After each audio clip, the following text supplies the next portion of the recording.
Morning to all of you. On behalf of the organizing committee, I also should welcome every one of you to Sri Lanka. Thank you for taking your time off to be with us in this very important event. I also should thank the organizers because I am in and out of the loop all the time, but they did keep me informed a couple of days ago that I have to make a speech. So I was trying to put something together, and then I realized that this is something to do with sustainable development. So I have tailored something which I feel is the critical problem in the world. Having been involved in this for a long time, more than 30 years now, in the environment game, and we have talked a lot but done little to make a difference. So I have titled my observations for you as challenges for sustainable development. More for the sustainable development goals that are going to come. But let's run through what it is. The first challenge which I understand is what I call the understanding sustainable development. To me, from all the literature that we have gone through and many of the conferences that I have attended and many places which I have interacted, I still see that there is no agreement on what this should be. And it has to be that way. I believe it is so. As an ecologist, to have one formula is not going to work. Each of us are different and each country is different, and therefore each country must evolve its own system. However, this challenge is always going to be with us. Starting from Rachel Carson in 1962, when all these turmoils of the environment began, we know that the Green Revolution of the 60s changed the world, but it also changed to the worst of the situations that we are seeing today. The chemical world that we live today is part of the causes of the Green Revolution that started in the 60s. We live with about 30,000 chemicals today. Then, as a result of the Maurice Strong actions in the United States and so many other environmental propaganda that happened in the early 70s, we know that the UN Conference on Human Environment was called in 1972. It's a major event. But what I want to focus is what Madam Indira Gandhi, late Madam Indira Gandhi, said at that conference on behalf of the third world countries. We who are part of nature and dependent on her for every need speak constantly about exploiting nature. On the one hand, the rich look askance at our continuing poverty. On the other, they warn us against their own methods. Are not poverty and need the greatest polluter? We should reorder our priorities and move away from the model which seems to have given a higher place to things rather than to persons, and which has increased our wants. The inherent conflict is not between conservation and development, but between environment and the reckless exploitation of man and earth in the name of efficiency. It is in an oversimplification to blame all the world's problems on an increasing population. Countries with but a small fraction of the world population consume the bulk of the world's production of minerals, fossil fuels, and so on. So at that conference, the third world countries that were there in 1972, I was fortunate to be there, we agreed that the problem we have is poverty and that we need to overcome poverty. So recognized poverty, cause for environmental degradation, and recommended development through international funding. That is what we did then. And it is as a result of that, the United Nations Environment Program came into being, the World Bank, IMF, and all the funding situations and grant monies that flowed down to the developing countries in huge quantities. And we know today, looking back, that the decade from 72 to 82 gives us the facts of the highest amount of grant money provided for developing countries to develop. Did we do justice? We know we didn't. By 1982, 10 years down the line, we were facing more problems, and almost all the environmental issues that were with the developed countries were with us in the developing countries. Our problems of poverty has become worse in situations which we didn't have. Our shanty issues increased, deforestation increased, all of these things were changing.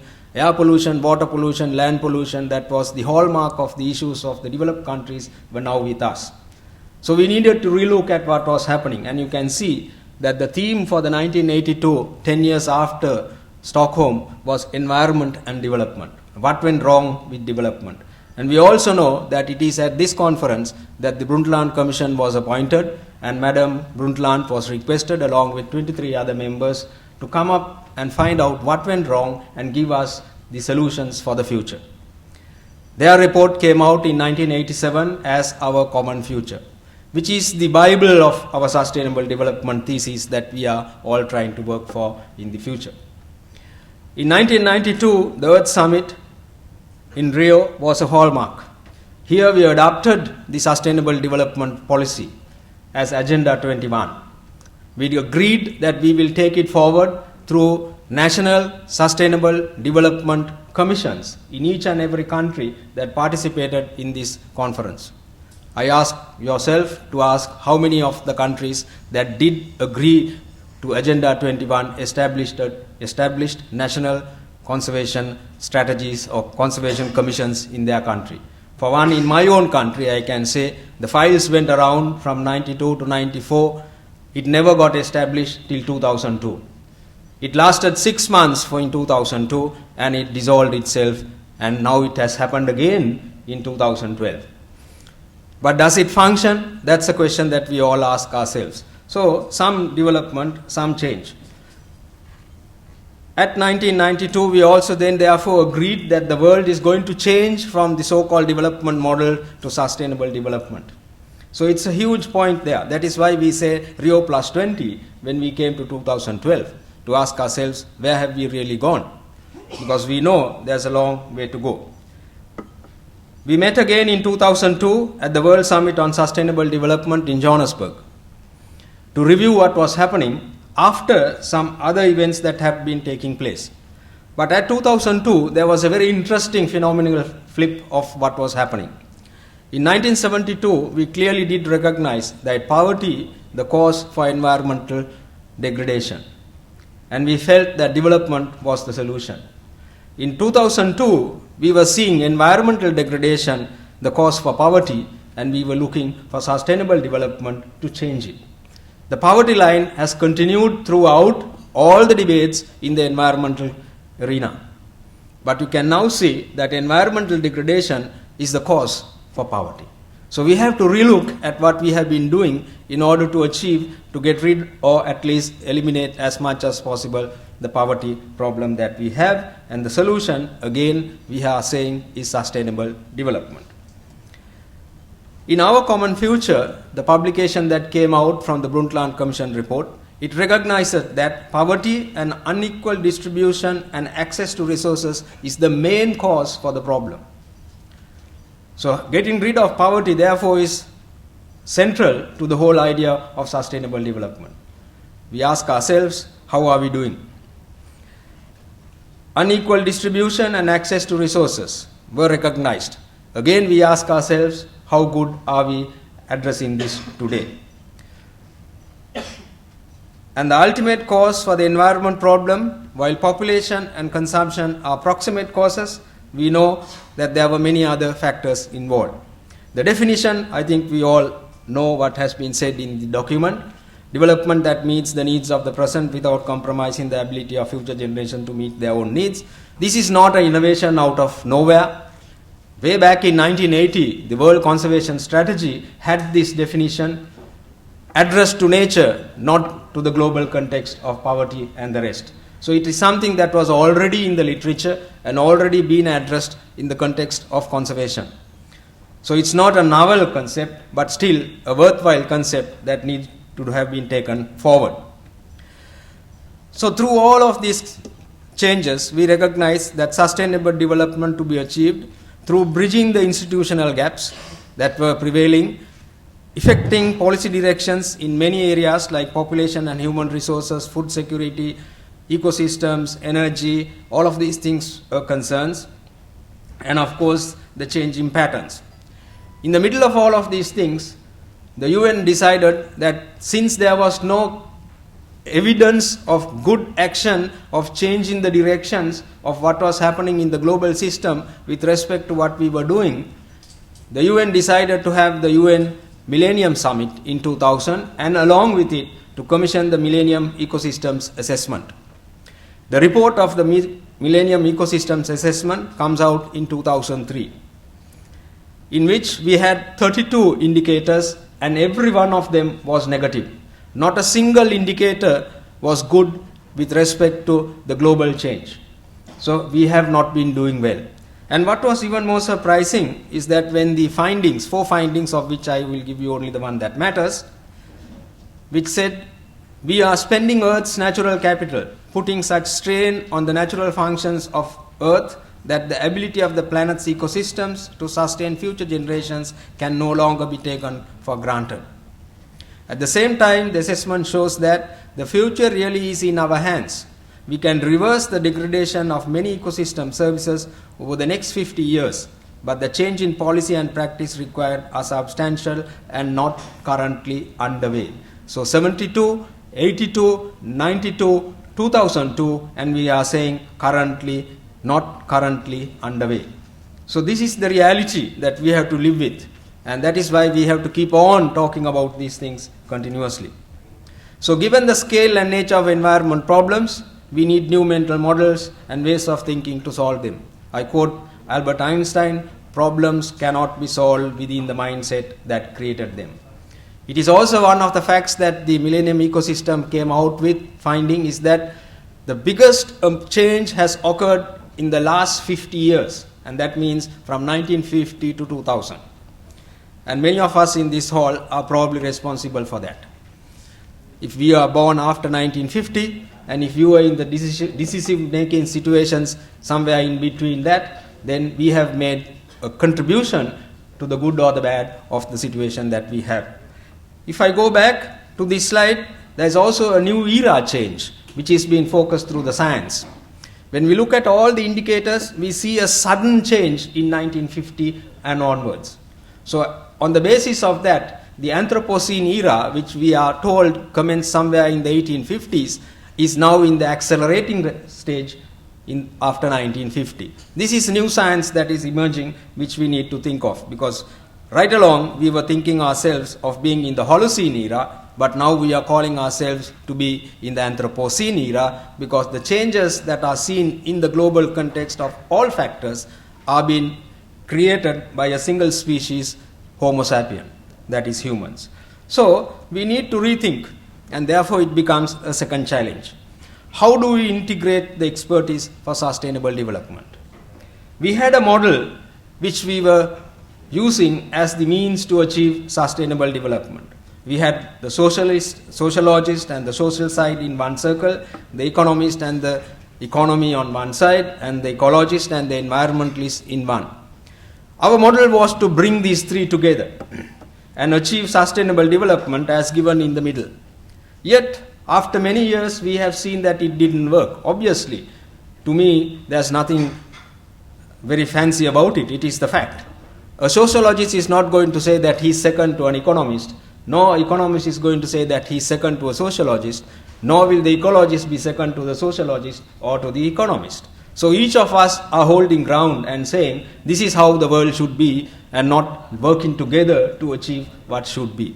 We were in an exclusive domains of our own selves and saying, pull us together to make us work for sustainable development. The problem was, who's going to pull us together when we are standing grounds and saying, I am the ecologist and my way is what is right. I am the economist and my economical model is what is right. And I am the sociologist and sociological dimensions and models are right. So obviously, the exclusive model didn't work. And this is just something from one Professor Jayakodi who put something for Sri Lanka. I know you will not understand anything, but that is precisely the point. Because I don't want you to understand, because we can't understand what is here. The three circles have become so complicated with so many other dimensions that he has brought in to show that this is not a simple game of sustainable development. So this is reality, and we have to do. And therefore, we came up with a different model. Over the years, arguing, we said, this three-dimensional, three people working won't work. The three principal subjects do remain, but we said that it should become inclusive. Like what you hear everywhere in the jargon in the world today, inclusive development, inclusivity, all of these things are basically the facts of realization of moving away from creating experts for themselves rather than looking at the future of the country. Today we are looking at what I call the onion model. Because if you cut an onion, in whichever way you cut, it is concentric circles within each other. And this is what we are looking in terms of the current model for sustainable development. Sustainable development will never ever be achieved with three experts sitting and trying to come together. We now need experts who are one and the same.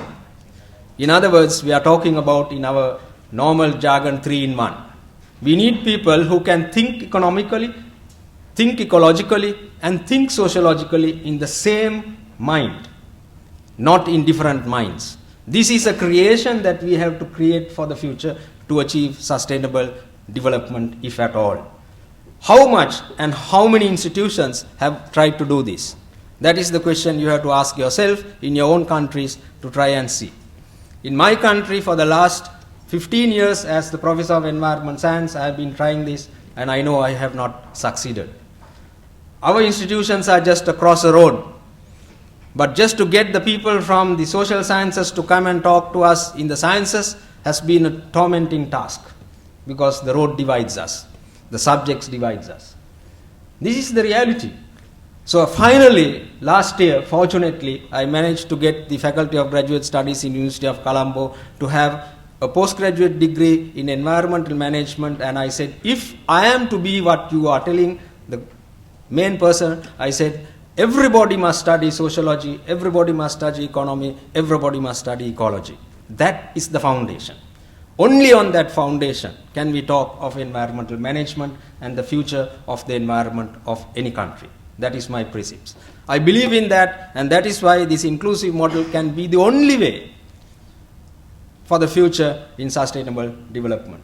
Thinking as one, not as separate entities, to bring them together, because we will always hold ground. We are egoistic humans. We mustn't forget that we animals will be animals. We are trying to be human, not human. We are trying to be human. That's not an easy task to do in sciences or in normal things. So you have your third challenge. Mainstreaming environment for sustainable development. Again, jargon that is there in around. Mainstreaming. Because it had been outside. Why did we say at Rio Plus 20, institutionalization of sustainable development? After 20 years, we are talking about institutionalization of sustainable development. What did we doing for 20 years then? Just floating it around, not knowing where to fix it, where to build it inside. So mainstreaming is very much in that line. So there are environmental opportunities and there are environmental constraints in all development. National development plans must take this into account and try to avoid the environmental impacts, depending on which way you want to go. So a lot of literature is again available on this and how it can be done. I will not take much of your time on that, but since the slide pack will be available for you, you can go through it at leisure. If you ask the main concerns institutions in our own countries, how much of environment is in the planning? But just look at how the World Bank changed over the years. The World Bank, which had only one environmental officer in 1992, has over 300 environmental officers today. Why? You can't do anything without an environmental impact assessment today. Whether it is done properly or wrongly, that's another matter. But administratively, it is there today that every development program in any country, anywhere, if it is to be funded by the World Bank, ADB or anything, an environment assessment at the level of initial environmental assessment or environment impact assessment, subsequent to a strategic environment assessment or otherwise, has to be done. Why did this change happen? How much of that change has been incorporated within countries to achieve the objectives of sustainable development as needed through the Commission requests? So this is something we have to start thinking. Understanding the contribution that better environmental management can make to the lives of the poor, particular children, women and marginalized groups. This is what we are talking all the time. Right? So therefore, we need to go for challenge 4. Mainstreaming environmental management for sustainable development. Because we need to do this because we have created a situation where something has to be done. So at least in my country, I use this as a vision to show you the Mahinda Chintane, the president's vision, had this in his document when he was asking us to vote for him. In the next few years, we will face two major economic challenges. One will be to ensure that the growing economic prosperity and the benefit of recent developments will filter down to all our people. This is common jargon. But what mattered to me most was the second one. Second will be to lay the foundation for long-term sustainable development. After 30 years, we are saying we are going to lay the foundation, not build the house. That is yet to come. We are only going to lay the foundation. And that is during his term, he says, I am going to lay the foundation for long-term sustainable development. And along with it, he established the National Council for Sustainable Development. And through it came the document called Harita Lanka, which is the foundation for sustainable development. You all should get access to this. It is available in the internet. And in it, it just simply says to forge a relationship with nature that would ensure sustainability in all its activities aimed at improving the quality of life. Nobody can argue against this. Whether you are in the opposition or outside, you cannot argue against the fact that you want to improve the quality of life. It's just the method. That may be the difference as to why you are there. We have 10 missions in this program. Clean air everywhere. I will not go into the details. Saving fauna, flora and ecosystems, which also means that these are the key factors of problems that we have in this country. Meeting challenges of climate change, we know every country has that. Wise use of the coastal belt and sea around, because we have a huge coastal belt and a massive ocean which we are doing very little. Responsible use of land resources, that's an issue that we have. Doing away with the dumps, that is the waste problem that every country is having with the cities coming into being and the middle class improving and so on and so forth. Water for all and always, we are told that this is one of the biggest problems for the future. Green cities for health and prosperities. Cities are evolving. By 2020, more than 70% of the world's population is going to be in cities. Then we have to relook at what we are going to do. So be the case in Sri Lanka. Greening the industries. The industries were the main problems for pollution of the water, air, land. They must change, and they are changing. And in the changing, we have to facilitate and get them to do better. And finally, of course, to do and achieve all these missions, we need the right choice. And you can see it is the wrong model. What to do? Because nobody asked the right people as to what to do, because we didn't know that this was being prepared even. The need to manage arises when traditional understanding and modes of social action and cultural formation have begun to prove inadequate. And the problem of controlling the subjective coordination and development of society presents itself. Has Hales of 1986, because this is really the issue that we are talking. When we start talking about managing, we have to recognize that something is failing. If it is not failing, then there is no issue of managing. It will work by itself. But the time that you start organizing yourself, then you have to start recognizing that something is failing of what was there.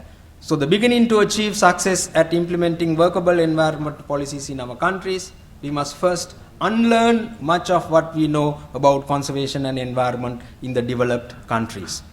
This is the biggest issue that we always have. I was educated in English, partly in Sinhala, then in English. I went and had my PhD partly in an English country. So I have a mindset that has been put into my head from the developed country. So when I come back to Sri Lanka, I have to ensure that I do not just download it in our jargon of computers today, that I have to appropriate it and download it. Then only it matters how much of that happens. This is an issue everywhere. We have to start thinking very seriously. Because while environmental management represents a set of practical tools that attempt to answer how this will be done, finally the why, what and how can be integrated only within a socio-economic context in which national priorities can be pursued through environmental strategies. So each one of us has this responsibility, which means that we have to go into challenge 5. Bridging the gap of changing lifestyles. These are the realities that we are seeing around us. We know that there are extremes lifestyles today. There are still the people in the shanties, and there is those who live in extreme luxury. And the finances make it in the middle. We have always been told about this, that 1 billion consume 80% of the resources of the world, while 5 billion are only consuming 20%. Is this justified? Can we achieve it, and where should we go for sustainable development? That 1 billion has to come down. But that is what precisely is not happening. Why? Because we have a model that is always promoting growth. For an ecologist, this is impossible. This is not practical. But for economists, it is. It's a theory that is artificial. So, as an ecologist, I am saying your economic theory will not work in this world. But as an economist, he says, no, we are working because we are doing it. But see the results. I see some papers being presented about it. We can all see it. So what is the challenge that we have? It is based on a simple consumption basis. That is what this economic model is based on. I may be very simplistic. An economist here might challenge me on all of these things, but this is what I see. What does all this growth means? Market, create it and sell it. That is all. So it's consumption, that is all. And how? Through an open market policy. The advertisements tell us how to do it and why we should do it. Is it justified? I don't know. You look at the advertisements and do the analysis, you will be surprised at what they are trying to tell us.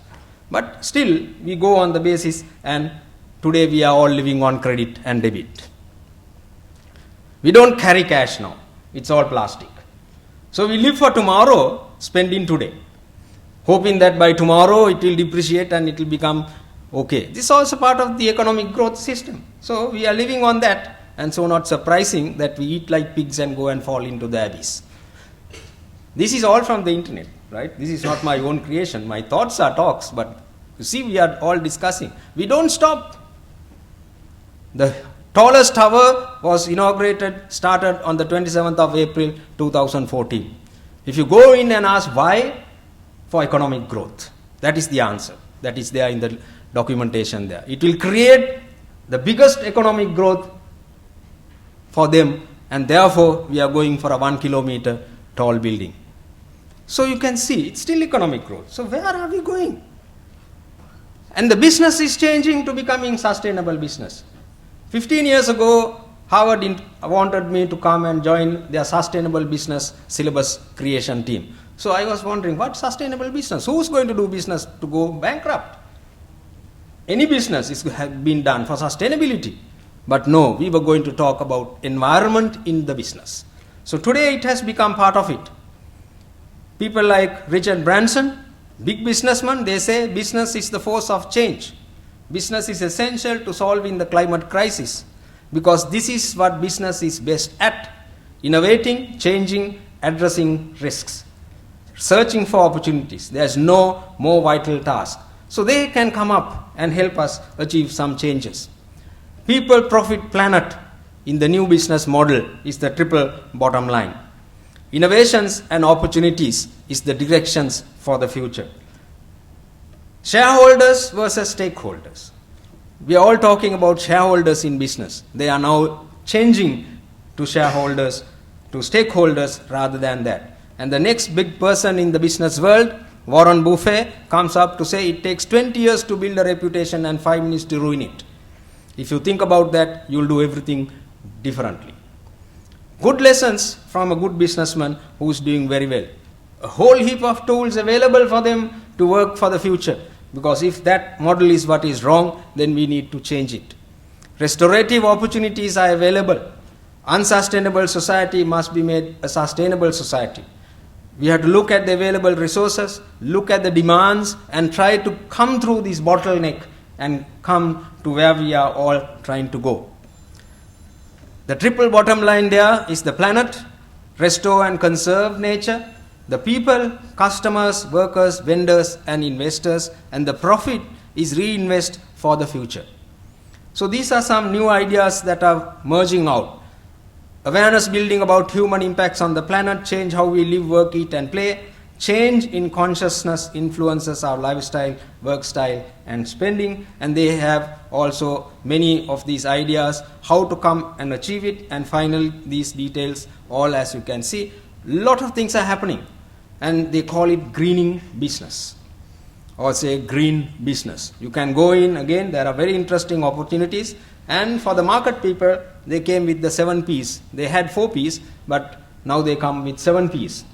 Product, how do you treat nature, vendors, employees, and eliminating waste. The price, premium goes to nature, employees or community, return on environment. Places, how you can showcase your community from these fair price products, and so on and so forth.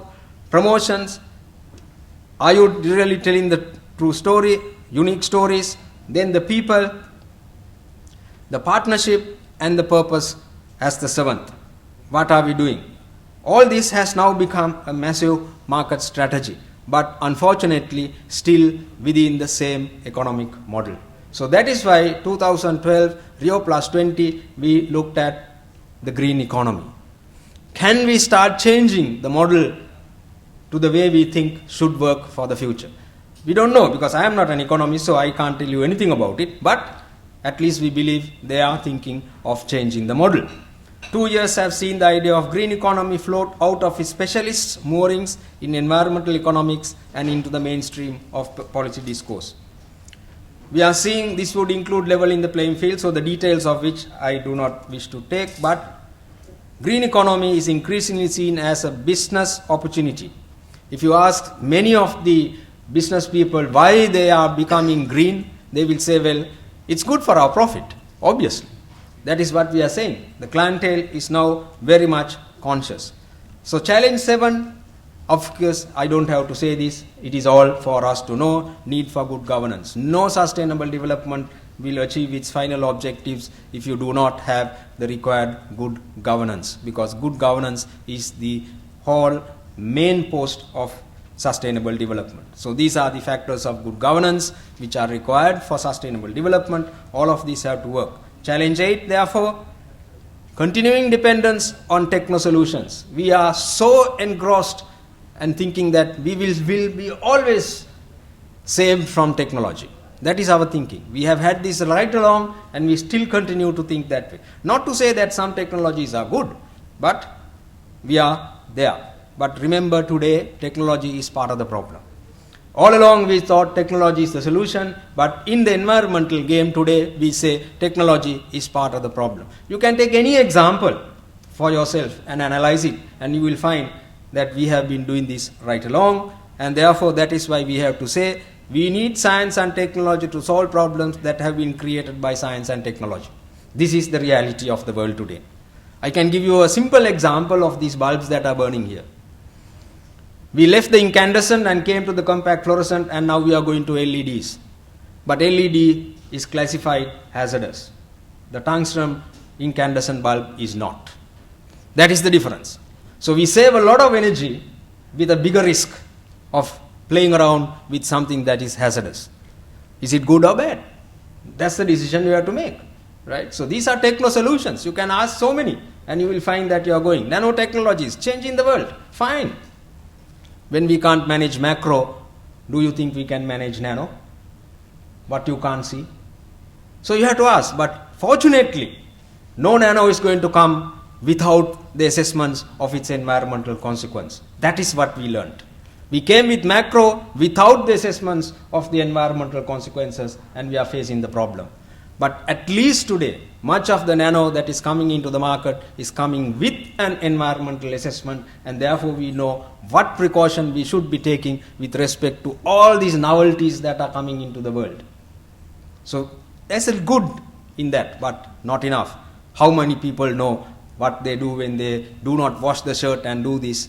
That silver spray into the air is what he's doing. He's dusting off silver into the air with the sweat that was on the shirt. Fine, but what about the silver floating around? Who's breathing it? So these are concerns that we have to ask ourselves. 9, reluctant to change. We are very reluctant. We need an attitudinal change for sustainable development if it is to work.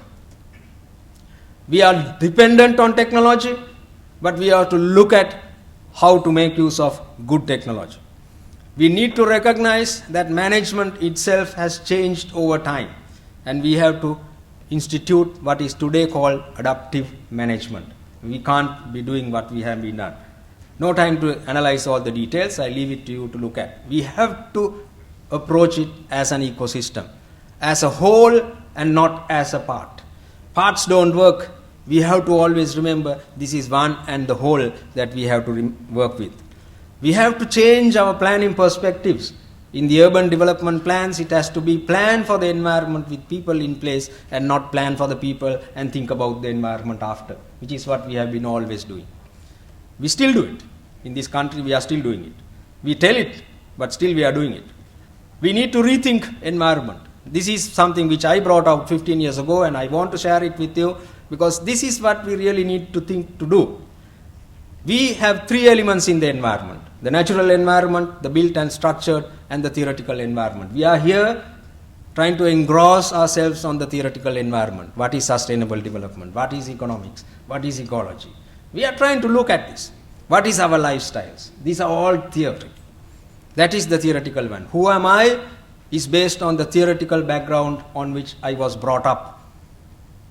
In a built structure which didn't exist, with nature somewhere there. So we have three main elements. All we did, when these were all one, at the beginning when we evolved into nature, into the globe, with time we pull these things apart, one by one. More and more theories came, different theories came, they made us different beings. We are not the same. We have backgrounds that are different. So we have been created to become different by theories that are not natural, because natural theories didn't have hospitals, natural world didn't have educational schools, but the school decides on what I learn, the hospital decides on how I am treated, the home tells me how I should be living, that's my culture. These didn't exist in nature. There's only one school, one hospital, one education. That is the wild. Can we manage that? Not today. But time took us away. Without any housing, without any structures, we are now building multi-storied 1 kilometer tall buildings. That is where we have changed. So this has become the situation, and we have moved out of nature. Within the last 48 hours, how many of you all touched Mother Earth with your foot? Not with shoes, without shoes. Think about it. In the last 48 hours, how many of you all touched Mother Earth with your bare feet? That's how far we are, not how close we are. So when we leave that, obviously we are going to have a problem. And the resolution will only have to come from that realization. And that means we have to bring this back. How far can we bring it back? We are not talking about going back to the caves. We are not going back to the old prehistoric man stage, to the Neanderthals or to Homo pekinensis or anything like that. But we are talking about today coming in within the ambience of what is possible in the ecological theory, in the environment that we live in. This is the phenomena of naturalization, which is happening in the administrative formats, all of this. And this, I believe, is what sustainable development is ultimately having to do. We have to bring our theories within the natural world capacities of sustaining animals, not just humans.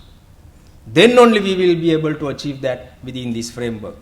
This is the process that is becoming very, very difficult. Analyze for yourself and you will find that that is the solution for the future.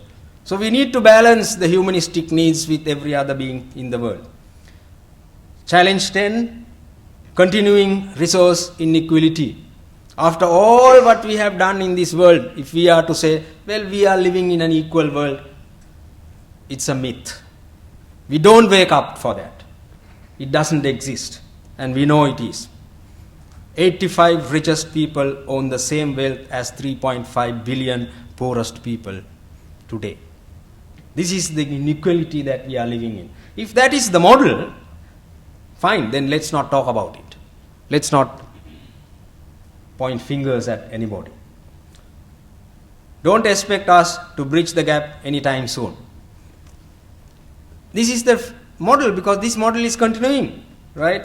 So, unchanged global access to resources. That's the next challenge, 11.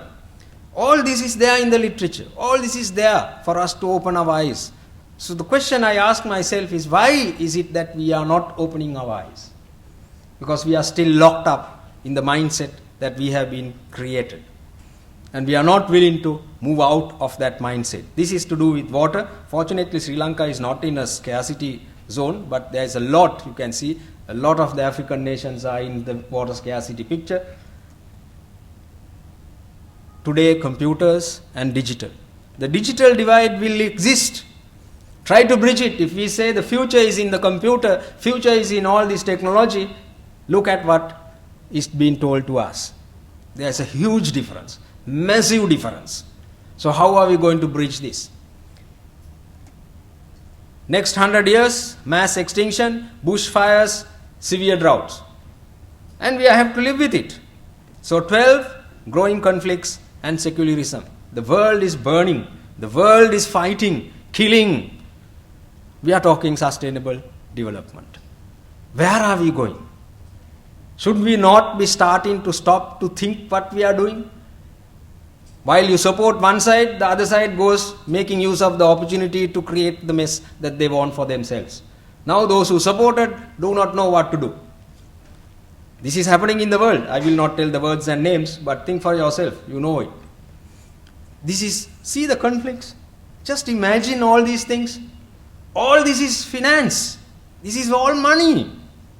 And this is minds torn apart. For what? Negative development. In this mess, how can you achieve development? No way. We know for 30 years how we went through this. Only if you have a peaceful mind that you can achieve that. Environmental Justice Atlas. Again from the internet. This is all available there. Right? See how much of conflicts and how many. It's not clear for you, but this is there in the internet. Ask for environmental justice and you can see the details better than what I am trying to show you. I am only trying to stimulate you to look at what we should be thinking for the future. Where to go? Nobody knows. Right? So it's all, if he needs the time deciding on the best way to avoid going in all directions at once, then I am for it. Because then you don't need to do anything. Just sit and wait. Secularism makes baby Jesus cry. Right? This is happening everywhere. What an interesting name board. Hinduism, Jainism, Buddhism, Sikhism, Islam and Christianity, and somebody draws the line down and says Indian. See, why are we doing this? Why is it happening? And it's also creeping into sex. This is becoming massive everywhere. So we need to rethink. So we come to the last challenge that we have. Facing up to sustainable development goals. With not having achieved sustainable development, we are now trying to work ourselves into something that is called goals of sustainable development. Can we or can we not? We have to. This is a challenge, huge challenge. The MDGs, did we achieve? The CBD had targets for conservation of biological diversity. We met in Nagoya and said we did not meet the challenge. So we said we are going to create it up to 2020. Aichi targets for 2020. Having recognized the fact that the global biodiversity challenges were not met by the countries and the globe itself. Are we going to be saying the same with MDGs next year, 2015, and then saying let's walk in to SDGs?